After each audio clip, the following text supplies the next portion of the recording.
On this episode of MythBusters, Let's do some science. Adam and Jamie toss a ton of toast Bombs away. to see which way it really falls. Buttered side down again. Making people yawn isn't the MythBusters way, but is it really contagious? I was yawning all day. And it's David against Goliath as a toy car goes head-to-head with the real thing. The anticipation is killing me.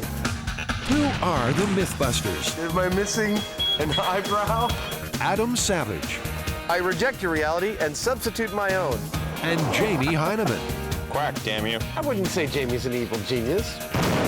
Between them, more than 30 years special effects experience. When will the fun ever stop? They don't just tell the myths, they put them to the test.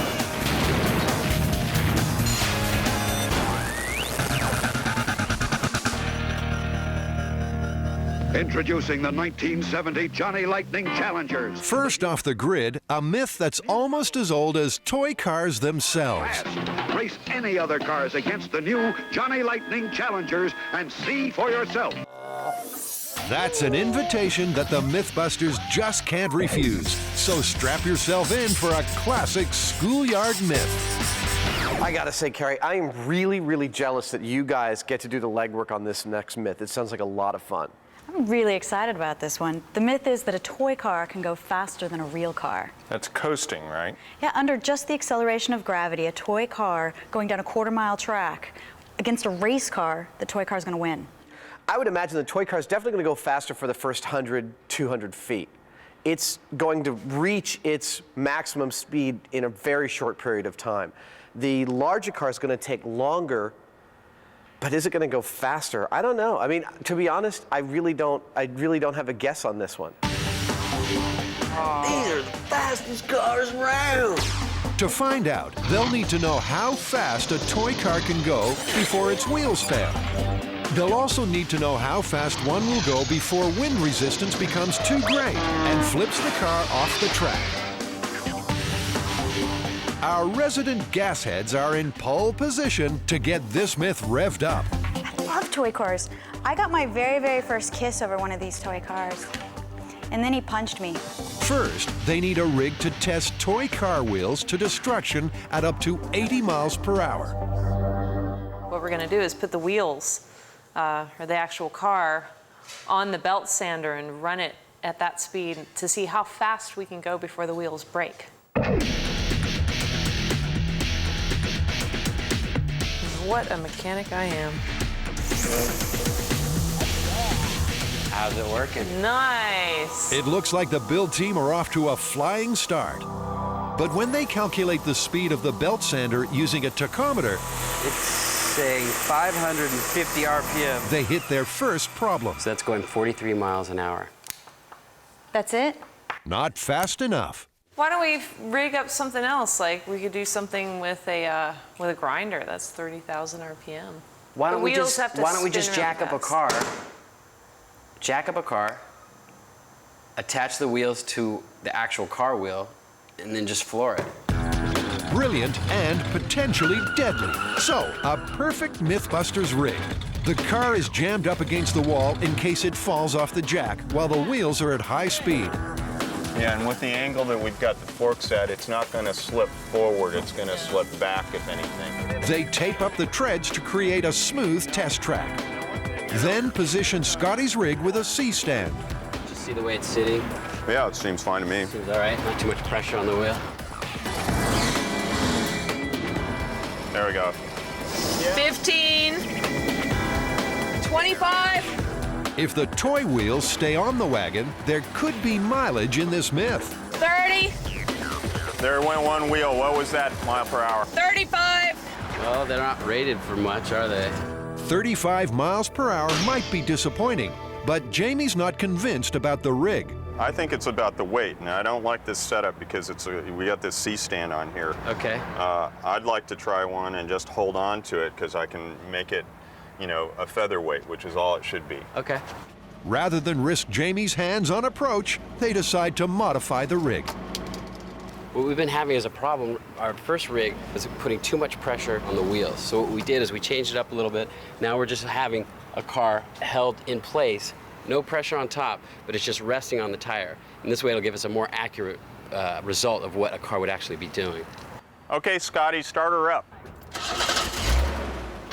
With a wooden shoe holding the toy car in place, Scotty steps on the gas. 45, 50, Wow, look at that. 65, 70, 85. It's out of its shoe. That's pretty cool. It held in there. Yeah. I can't see any wear on them. They look fine. But over about a quarter mile, you think they'd hold up? They look like they're going to be fine. It's all systems go. We know that the little wheels are actually achieving the speed that the big car is achieving, and it's good enough for me to want to pursue the project more and see what they'll actually do in a real condition. I think the Myth is looking pretty good. I know these cars can pick up some good speed going downhill, and if the tires are willing to hold up, pretty much the wind resistance is the only factor that might slow it down. For experiment number 2, the build team needs a wind tunnel, and they turn to a tried and tested MythBusters method. This is a nifty little rig based on Adam's penny drop rig. We're basically trying to find the maximum velocity of our little toy cars to see under perfect conditions at what point the wind is just going to not allow these cars to accelerate any further. A leaf blower is hooked up to Jamie's homemade Variac, which will allow them to adjust the wind speed inside the tube. 34. A meter will register the maximum wind speed each toy car can endure before it flips out. Ready to plug in? Ready to plug in. Duster! Whoa! Next to Mustang! This is really finicky. It looks easy on paper. That's it. Right there. 73. 76.2. 70. We're balancing at 74.9. The wind tunnel experiment backs up the wheel test results, suggesting toy cars can achieve speeds of over 70 miles per hour. The myth that a toy car can lick a real car is shaping up nicely, in the lab at least. The MythBusters lab tests are complete, so it's time to shift things up a gear. Carrie, I think those lab results you guys came up with on the cars is really impressive. I mean, it really seems at this point that a toy car might be a contender against a real car. We don't know how it's going to do on the actual day, but under perfect lab conditions, we got up to 70 miles an hour in our wind tunnel. Well, they do seem like they go pretty fast, but I think we can do better. I think we should each build our own car that we think could be the fastest. We can use any material. Each of us gets a shot at making the fastest car. Scotty and Carrie kick things off by customizing production models and come up with Hot Pink and Gecko. Mine's the prettiest. Jamie's up next, and as his business includes building toy prototypes, he's on familiar ground. It actually hasn't been that long since I've played with toy cars. In fact, with what I do for a living, I do it all the time. So this is what Jamie calls work when he's not on MythBusters. Aha! The van kicks butt. I have no idea why. But in no time, his trained eye spots something. One thing that I've noticed about these two cars is that they have significantly different wheelbase widths. The van is wider and can't bounce around from sidewall to sidewall. I think that may be the key difference between all these little cars. Jamie decides to build a car from scratch. Well, it's a little tiny pizza cutter wheel. So Adam rises to the challenge. And if there's ever a quick conclusion to be reached, he's your man. That's all I need to see. The van seems to go as fast as Scotty's supercar here. I've got an idea already in my head. So I think I'm just going to go for my idea. See what I get. How you going? Not too bad. How are you? All right. Making a little car? I am. End of conversation. Adam's design is top secret. That's going to be one of the tires. With just one afternoon to produce a winner, Jamie comes up with a sleek aluminum racer, while Adam's gone for chunky lead. I don't think it'll sell very well for some reason. It's the newest kid things. It's Brick car! It's faster than anything and uglier than everything, too. And if you throw it at your brother really hard, it'll kill him. Yeah, I'm not going to win any design awards for this. Shall we race? Yeah, whatever. Because whoever wins this race is better. Ready? Go. Adam's first over the line, even though he's come off the track. Well, I feel like I'm onto something. Ignoring his spill, he adds a few finishing touches and calls it a day. It looks like it was built for one thing. It was built for super speed. I think it looks like it's built for killing children. And what's all this crap on the back of it? That's the rocket engine, man. That's the solid rocket fuel booster thing. While the boy racer dreams, Carrie and Scotty search out a suitable racing grade. That's a good 10 degrees. Might be a little busy on this street, though. While they're scouring the streets of America's slopiest city, another myth is calling. This is the Great British Yawn. No one knows why we do it. Is it to get rid of built-up carbon dioxide? Is it an evolutionary leftover, something our primitive ancestors did? And can it really be passed from one human to another?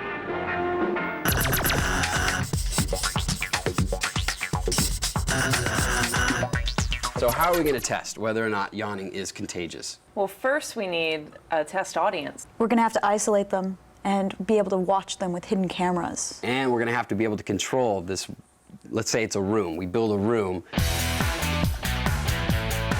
We're going to have to plant a yawning seed in the room as well. You mean somebody who's in on the Start the gag? yawn. That's good. Okay. I think we can put an ad out on the internet looking for extras, and then we just don't tell them what they're here for. That way we can get them to go sit in a waiting room and we can start messing with their minds. While the build team gets to work on a chamber of yawns, let's find out more about yawning. Yawning is involuntary. The mouth opens and the jaw drops to allow in as much air as possible. As the lungs fill to capacity, stomach muscles contract and the diaphragm is pushed down. The heart beats up to 30% faster. Then, when the lungs are full, excess air is expelled. The yawn chamber is rigged with spying devices, like a two-way mirror and a hidden camera. Now, a bit of set dressing, and they're ready to bore. This is the technical explanation of the tax and pension provisions of H.R. 3108. Wait, did we want them to yawn or completely pass out? I think this is good stuff. I think it's good. Just a few days ago, this was just a bit of garage. Now it's a room that looks like it's been lived in for years, with a few extra tricks. Behind our Jamie and Adam picture, there's a secret microphone. And would you ever believe that this right here is a camera? Not exactly James Bond. Could the build team be underestimating MythBusters fans? If anybody yawns in this room, I'm gonna catch it. I'm very, very excited about this. Our test subjects are here. We're about to bring them in. Those poor souls. They're about to be bored to within an inch of their lives. First, the control. The group's left in the empty room for 10 minutes. Nothing to read, no talking aloud. Here are some highlights.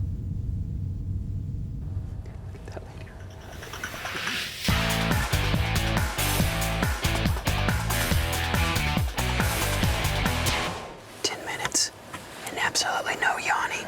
No yawning in 10 minutes. I yawned twice. Okay, so this time on your clipboard, you'll find a document. Please just sit quietly and read it. Next, the lucky volunteers get to read some tax law. The excitement reaches fever pitch.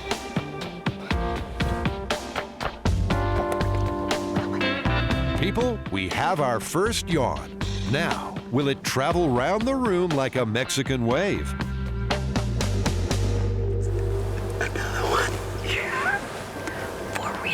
And 2 half yawns, but I think they're all out of the same person, so it's too early to tell. The first 2 tests are inconclusive. So for test number 3, Scotty tries to infect the subjects with the yawning bug. But they appear to be totally immune. Unlike Carrie. Then, at Yawn Central, sudden panic.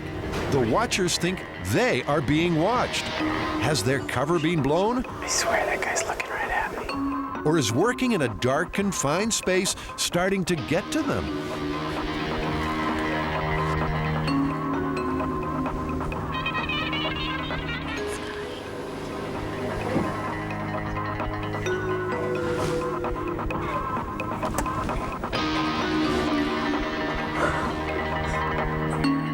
None the wiser, the bemused volunteers go back to lives which suddenly seem far more exciting. But what about the results? First, our control, absolutely no yawns. 2, the most successful test of all, the tax laws. We had 8.5 yawns from one woman, 2 yawns from a man in a jacket, 1 from the man in plaid, 2 from the kid, and half a yawn from the woman in red. The woman in blue was like a yawning machine. She would not stop. I mean, it was like every couple of minutes she was yawning and nobody else was taking the bait. And there was no yawning at all during Scotty's yawn seeding experiment. The conclusion so far is no conclusion. The yawning myth is still wide open. Time to bring in Adam and Jamie on this one. Except for that picture.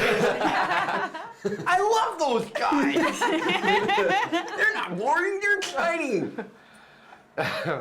Did anyone walk in and go, hey, how you doing? Yeah, pretty much. Really? Adam and Jamie believe the build team have been using too few guinea pigs and too many stimuli. I think for all of these things, you need a bigger sample, you need a longer test. I think definitely. Like, And they can't know that we're Right. doing this. You can't know that you're doing a test, and really you have to leave them alone in the room. Yes, just You waiting. have to just leave them alone in the room Sit waiting. here and wait. What you guys are telling us is that we need to go back and try this again. Yep. All right, well, look forward to see what you come up with next time. Thanks, guys. All right. Back on the city streets, the girls are searching for steep slopes.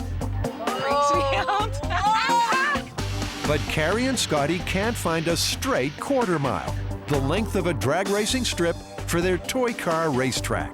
I think we might have to go out of town. I don't think San Francisco's gonna have any doable hills for us. We're going to Tahoe. We're going to Road trip! Even though we live in a very hilly city, we could not find a quarter mile of straight track. So we're going all the way up to Lake Tahoe, laying out a quarter mile of this toy car track, getting a Viper, and we're racing the cars. Wow. The MythBusters head for the hills in one of the Southwest's most beautiful locations. Lake Tahoe's Ski Boulevard is the venue for the big event. It's both long enough and steep enough for a gravity-powered race-off. I think they'll get going pretty fast. We'll be most of the way by the time we get to the bottom of this hill. Yeah, I think the quarter mile is right about where the stop sign is. Go for it. 200 feet. Okay, that's 300 feet. It's a suitable grade, and the quarter-mile track fits neatly into one block, just as Jamie estimated.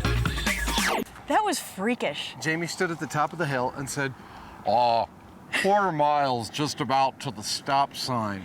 And how far off was he? He was off by 16 feet. You know, sometimes he pulls something out that's just a little bit freakish. I know. Maybe we shouldn't tell him. He is a robot. I think so. Jamie is a robot. Not bad for a man of 75. Right on cue, the real speed machine arrives. Purrs like a kid. I think that just about says it. Get in, sit down, shut up, hang on. Have you heard the myth that a small toy car, like a 64th scale toy car, can actually beat a car like this just in a gravity sloped race? It should. Really? It should. You think so? I would be flabbergasted if it didn't. When you shove the clutch in here, you got 3,000 pounds that has to get rolling. And that little thing is going to be down the hill and gone. So the sun sets on race day eve with the toy car a surprise favorite. Tomorrow, the real excitement begins. At Yawn Central, nothing went right the first time round, so it's back to the drawing board. I'm totally bummed. This experiment is just not working. We haven't achieved anything that we put up on our blueprint. Well, I think our biggest problem with the last time is we were not consistent. Like, nothing we did was consistent. We had, different number of people coming in. We were giving them all kinds of stimuli. We just need a do-over. We need to start this over. We put way too much work into this not to get really definitive results. We have to come up with a new plan. I think what we need to do is we'll do it again, keep it consistent, and instead of bringing the people to us, we'll take it to the people. 6:30 a.m. at a local flea market, where the MythBusters hope to get a bigger sample of test cases. They've modified a truck. Inside, it's a multi-chambered yawning observation lab. Well, the MythBusters are here to perform a psychological experiment. We needed a crowded, sort of outdoor atmosphere to be able to get our subjects from. And we plan to run through about 30 or 40 today in our custom-built MythBusters psychological chamber. And we're going to see if we can get anyone to yawn by influencing them. Adam and Jamie set off to chum the waters of the market and net some unsuspecting fans. There we go. What do you think? Before long, there's a feeding frenzy around the MythBusters stall. Sure, I'll do it. Okay. Okay. Sure, why not? All right, Alan, so if you'll just go back to Tori over there. This time, they are testing one variable only, the seated yawn. Sorry, we've been up since 4. Back to your room. Well, come on in, follow me. Sit in a little room quietly, and I'll come get you briefly. There's 3 yawn cubicles, each fitted with a hidden camera, and 1 observation chamber, where Tori is on watch. Carrie will yawn at 2 of every 3 subjects as she ushers them into their cubicle. So we're going to see if they yawn faster with some influence than without any. Every third person will be a control, which Carrie will give no influence to, and we'll see if there's actually a difference. So the experiment begins, and Tori gets down to some careful observation of the subjects doing nothing. Absolutely nothing. It's starting to seem like the MythBusters are just way too much fun to evoke even the slightest yawn.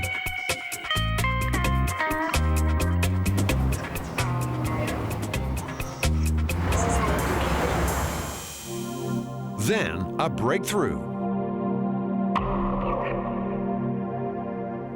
We may have had a yawn in the first. And after the drought, a flood of yawning is unleashed.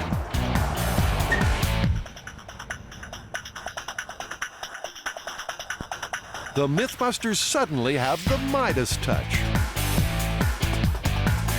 Even the local dogs get caught up in the current of yawns that's sweeping the market.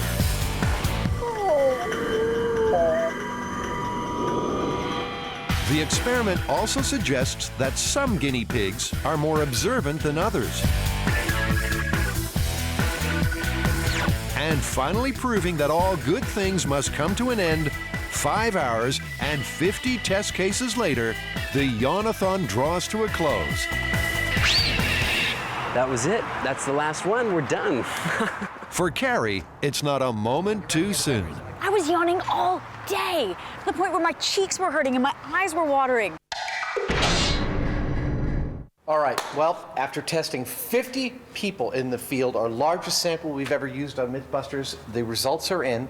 And when the people we tested got no seed yawn, no stimulus, they yawned 25% of the time. When they got stimulus, they yawned 29% of the time. Well, it's not dramatic, but it seems like it's pretty good to me. What do you guys think? Busted, plausible, or confirmed? Given how large our sample was, I'd say it's confirmed. Confirmed. Yeah. There's little doubt, it does seem to be contagious. And I bet the audience at home right now is probably yawning.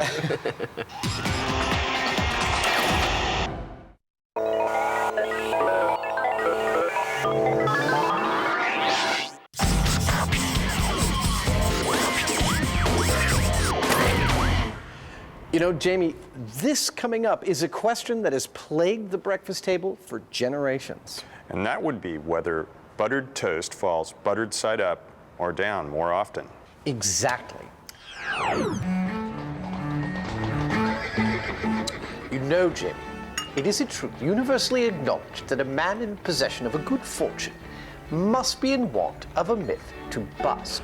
Well, it has been an absolutely capital year for busting myths. Indeed, most agreeable. More tea, sir. Thank you, I'll get it.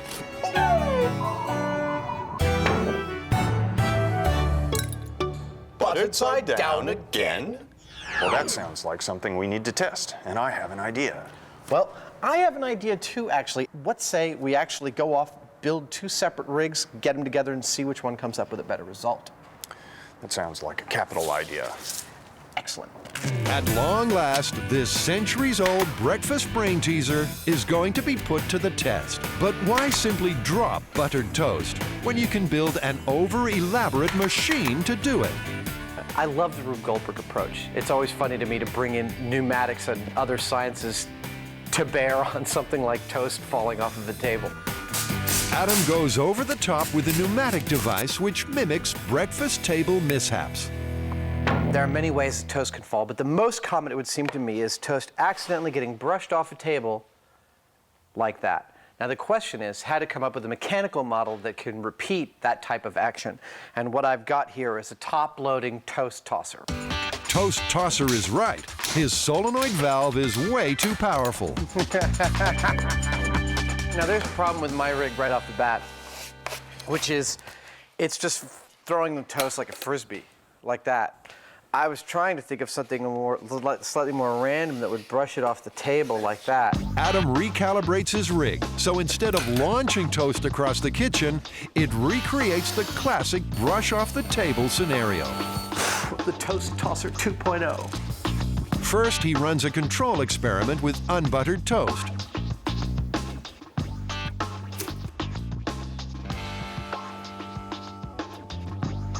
They're all starting top side up. Top side's labeled. Down. Down. He's hoping for a random sample Down. where the toast lands top side up and down in equal numbers. We're showing totally consistently that a piece of toast just brush off, does one flip, and lands top side down. With a certain pressure. With a certain pressure. So I'll bet if we went to, 1,000 restaurants and shot 1,000 people tipping toast off, that it would probably be pretty close to this. That's what my intuition says. But it doesn't help. That is answering the question about people's proclivities to tipping toast. And the aim is to eliminate people from the toast dropping process. So Adam now wants a less naturalistic model, where the toast is suspended in midair and then dropped without any human intervention. In terms of the question, does toast, when it's buttered, prefer to fall to one side or the other? I think that's a question that's much better answered by Jamie's rig. Which, as you'll see, is a kind of a spring thing. There you go. But first, it's race day at Tahoe.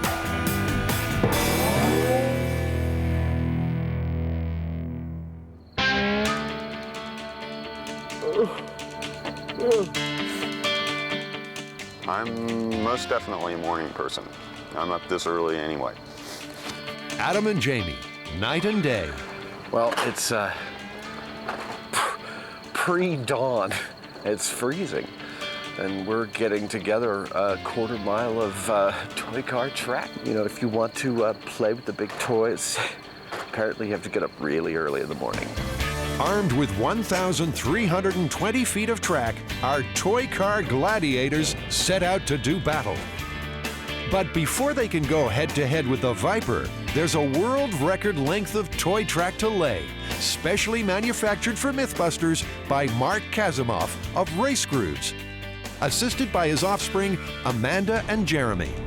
Well, Mark, have you, in your experience, ever heard of anybody laying out 1,300 feet of track? A quarter mile of track, no, as far as I know, nobody's ever come close. 100, 200 feet, maybe. Never on a total slope like this. This will be the first time to my knowledge. Pressure's on.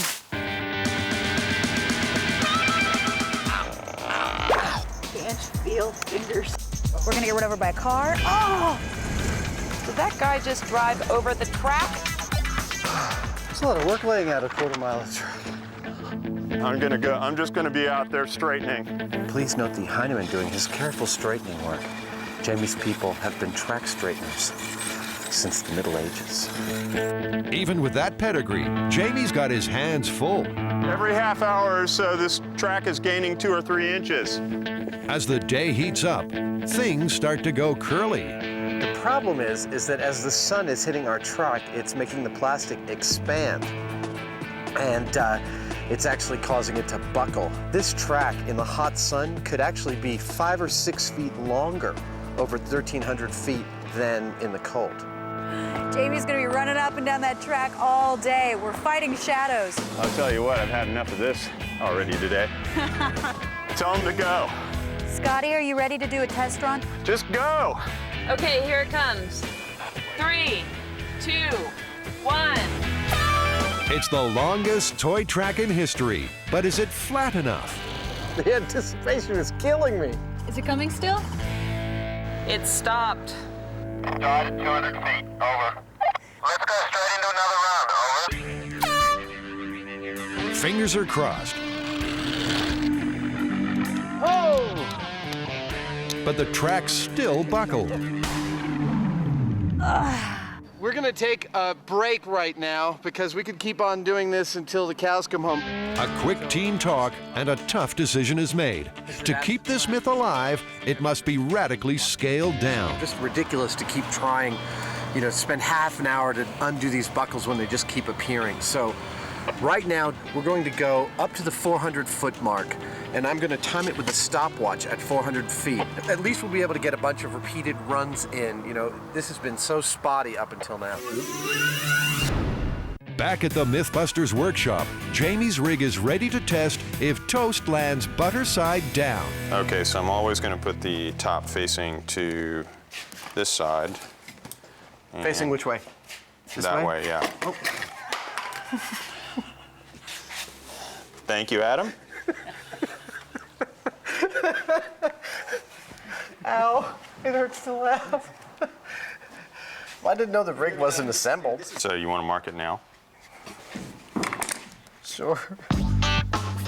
Once again, they first test out dry toast to get a random sample without butter. Down. Not exactly a rip-roaring reset, is it? You know that I'm not inclined to overbuild a rig and when it's untested. I know. I know that at the end of the day you'll get the job done. Down. There's something about this rig Down. Down. that's building in a bias. Down. And they suspect the spring action is to blame. I think we need to stop testing with this thing. Why? Because right now we've got 3 up and 7 down. Okay. We're way outside of a random sample. We want to come up with a test that with unbuttered toast gives us a fully random statistical distribution of toast falling up or down. So, unable to provide a random sample with unbuttered toast, both the trapdoor dropper and the top-loading tosser bite the MythBusters dust. You know, Adam, I don't think either of our rigs really got to the bottom of this. Yeah, I think your rig had it a little better than mine. Yours was an empirical model, mine was a naturalistic model. I think we need to build a rig that has absolutely no bias at all in terms of how it drops it. Well, let's just build my rig, but a better one. I think that's a great idea, and I think we should also actually automate the whole process. Let's get an automatic toaster like they have at the deli. Maybe you could put together a conveyor belt for it. We'll put a thermometer to make sure they're all the same temperature when they go. Buttering station. I mean, let's automate as much of this as we can to eliminate all the variables. All right, we're going to get to the bottom of this. Once and for all. Adam and Jamie join forces to build the most elaborate toast-dropping test rig of all time. Probably gonna cut these down, actually, way down.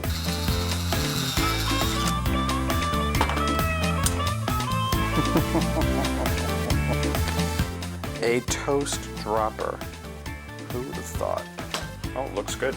Should work. I'm gonna make a little wedge for this so that it, activates them both at the same time. It's another Rube Goldbergian device, pneumatic-powered and hands-free.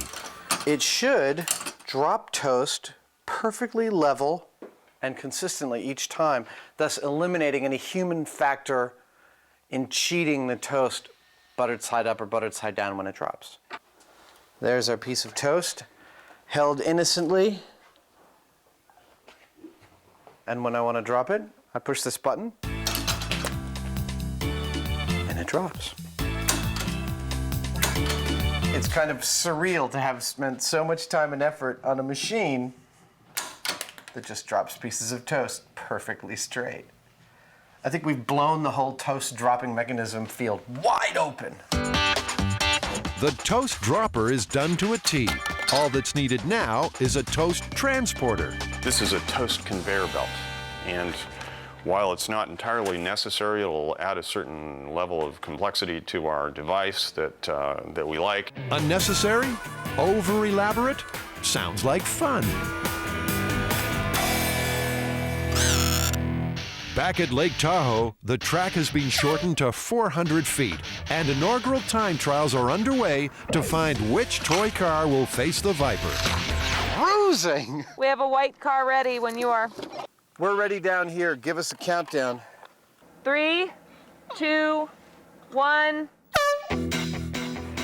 The white Camaro is low, sleek, and fast. Oh, look at that.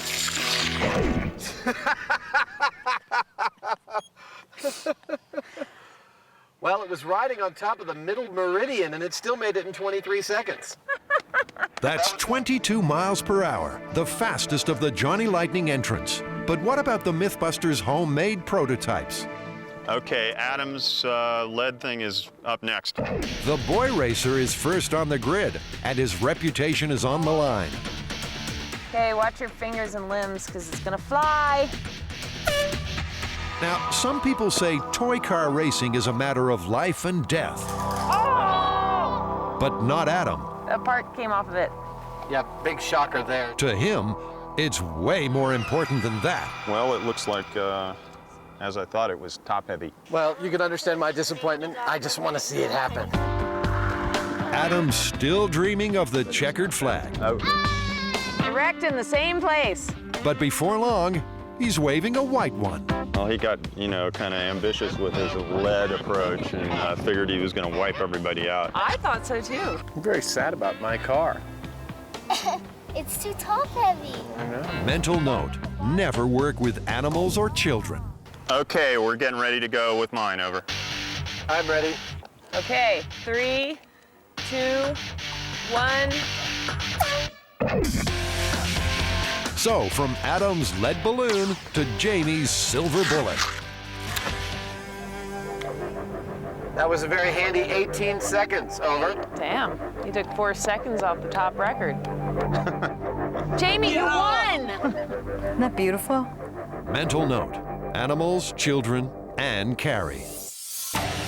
So the lineup is decided. Jamie's prototype and the white Camaro go into the snake pit against the Viper. Under power, it's capable of speeds of up to 200 miles per hour. But how about coasting downhill under gravity?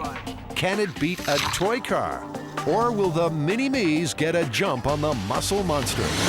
I really think the toy car is going to beat the Viper. I would put my money on the toy car. I think the toy car is just gonna smoke the Viper. Big car would probably get Big car? You guys are betting big car? All right, we'll see who wins. Kids, what do they know? So this is it, Scotty. The Viper against the toy car, the Johnny Lightning, under gravity only. You ready? We're ready to go on our end, on your count. 3, 2, 1. Johnny Lightning's off to a flyer. At 25 feet, he's smoking it. At 50, he's hanging on. It's neck and neck. But the Viper bites back. We're hitting 30. And takes the checkered flag. But where's Johnny? There's Johnny. Hardly a photo finish. Viper wins! The Dodge Viper won handily. It was neck and neck right in the beginning there for the first 100 feet almost. Wishful thinking, toy maker. So it's Geppetto's turn to race his silver bullet. It was 4 seconds faster than the white Camaro. Maybe, just maybe. We're ready to go on our end, on your count. 3, 2, 1. We're hitting 20. Jamie's ahead at 25 feet. And at 50. I see Jamie's car coming. At 100, he's still edging out the Viper. Ooh, it's close. 13 seconds. Damn, that was good. The Viper crossed the mark at 13 seconds. Jamie's car had its fastest time, crossing the mark at 17 seconds. Still not enough to beat the Viper. I think this one's busted. Actually, it beat the Viper over 100 feet. Over. It's been a red-letter day of myth busting. I beat the Viper over 100 feet. Time for a racing roundup. So, over 100 feet, a new confirmed myth. And who's going to have more than 100 feet of track anyway? How about a quarter of a mile? I think we definitely set a world record for the most amount of toy car track ever laid out in one contiguous distance. And a land speed record? Yeah, I can't say that we actually set a land speed record for a toy car, but I'll wager that we came close. Jamie's Silver Bullet hit 28 miles per hour. While the toy cars were able to beat the sports car up to about 20 to 30 feet, and Jamie's car beat it up to about 100 feet, over 400 feet, the sports car won hands down, and over a quarter mile, it wouldn't be any contest at all. I mean, it's totally busted. And that's all she wrote.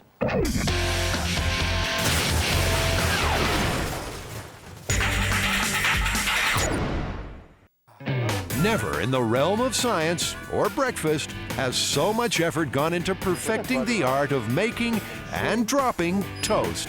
1, 2, 3, boop, go! And it drops it. The new rig is ready. First, the control test, without butter.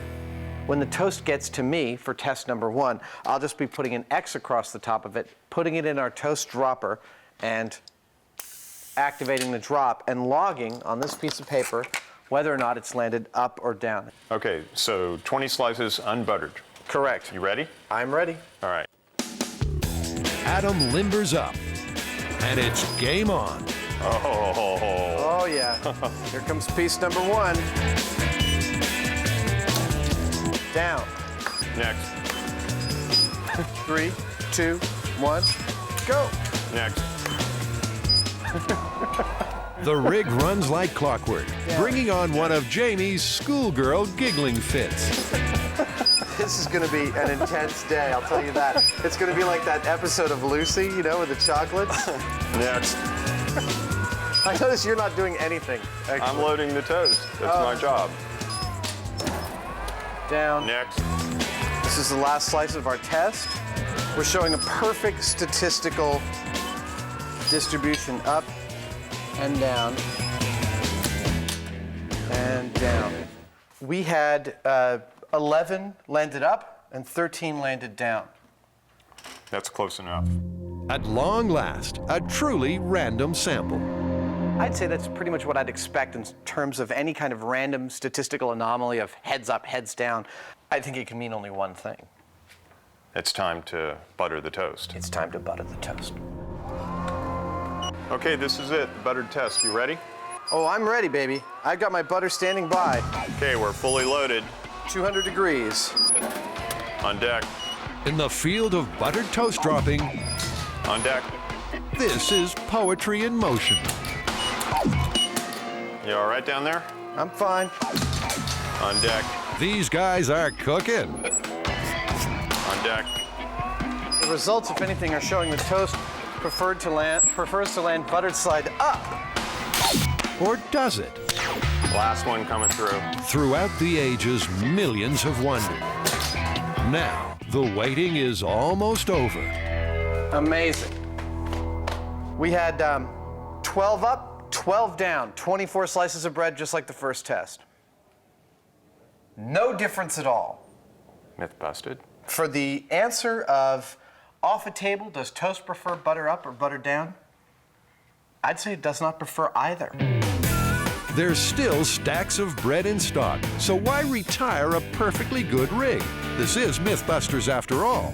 So they go for broke and take to the roof. It's 27 feet, 5 inches to the toast drop. The first test we're gonna do is unbuttered toast. We're gonna do 50 slices. Then we're gonna do buttered toast, 50 slices. It's a sample of 100 pieces of bread. It should be very definitive. If you lie awake wondering what happens when toast drops off a roof, your sleepless nights are almost over. Toast rig is ready. Bread is loading. Let's do some science. Toast on deck. Here it comes. First one's Toast away. on deck. Toast on deck. Here it comes. Bombs away. Starting to sound like a techno song. Toast on deck. Watch out, falling toast. Bombs away. Toast on deck. Here comes another one. Bombs away. Toast on deck. Bombs away. Toast on deck. Bombs away. You're doing great, Carrie. Thank you. You know, I went to college for this. Bombs away. Jamie, as soon as we're done with this one, let's check our results and go right to the butter test. You got it. Here she comes. Toast on deck, the last one. Bombs away. All right, Scotty, what are the results? Okay, out of 48 slices, 26 landed face up. So that's really close to statistically even-handed. Exactly. For a while, it was exactly 50%. All right, well, you guys ready for the butter test? I am so ready for butter. I love butter. Give us about 2 minutes to get all the pats ready, and we'll go. Time to butter up. Initiating the butter sequence. Butter sequence is initiating. First piece. Away! Butter side up. Away! Butter up. You're watching history in the making. This must be what the Wright brothers felt like, or possibly Edison with his light bulb. Away! With each toast drop, the tension mounts. What's the breakdown so far? Out of 17 drops, the butter has landed up 12 times. So butter up is winning. Okay, my toast always lands butter side up. Last slice. Here we go. Last slice is a charm, and away! Let's just throw stuff on him now. Come on. Stop making messes. You're not going to clean it up. That's one messy sidewalk, but it's a small price to pay for scientific discovery. So? On the dry toast, the X landed up 26 times out of 48. On the buttered toast, the butter side landed up 29 times out of 48. Adam, I actually saw what was going on here. The ones that were landing butter side up were ones that had been kind of pressed in a little bit because it forms a dish in the bread. And just like a leaf coming off a tree, if it comes off neutral and it's curved, it doesn't want to float down like this. It wants to go like that. I totally agree with that assessment. I saw the same thing from up there. So I guess the thing is that if you really want to ensure, in general, your toast landing buttered side up or down, we can tell you that you should butter with a good vigor, and that resultant bowl will make your toast generally fall buttered side up. When brushed off a table, toast shows a tendency to flip once, then land top side down. But without human interference, when dropped from midair, it's a different story. In none of our testing, no matter what we did, we discovered no statistical predilection towards buttered side down. That's busted. Busted. Okay. You guys gonna wrap it up? I'm gonna go.